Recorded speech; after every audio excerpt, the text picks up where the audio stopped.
لما تيجي تدخل مثلا بنك حكومي تلاقي الناس بتنفذ ببطء، بتنفذ بطريقه بطيئه جدا جدا جدا، وده علشان هم مش مسموح لهم ان هم يغلطوا، مش مسموح لهم ان هم يجربوا، مش مسموح لهم ان هم ياخدوا ريسك.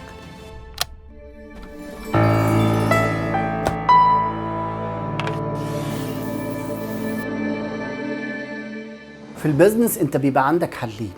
الحل الاول ان انت معاك اسطمبه وانت بتسلمها للتيم وبالتالي هم بيستخدموها وينفذوها، او الحل التاني ان انت تسمح بالتراي اند ايرور، ان الناس تجرب وتوصل لنتيجه والنتيجه دي ما تطلعش احسن حاجه وبالتالي يعيدوها ويكرروها لغايه لما يوصلوا للنتيجه المناسبه، وده بياخد وقت ومحتاج سماحيه ومحتاج وعي وفهم مختلف.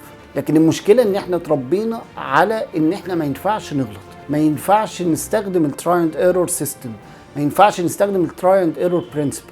في البزنس محتاج ان انت تسمح في اوبريشنز معينه بالتراي اند ايرور، محتاج ان انت تشوف البزنس بشكل مختلف لو انت عايز توصل وتعمل نقله بشكل مختلف. فلما بكون داخل اجرب بيحصل بطء، ما باخدش القرار بطريقه سريعه، لان انا ببساطه بكون خايف من اللوم، خايف ان انا اغلط، محدش هيساعدني لو انا وقعت في الغلط، ومحدش هيسمح لي بالتراي اند ايرور. فببساطه جدا محتاج ان انت تتعود ان انت تغلط وتجرب وتحسن، حتى لو المكان مش مسموح لك ان انت تغلط فيه او ان يحصل فيه اي مبررات للغلط.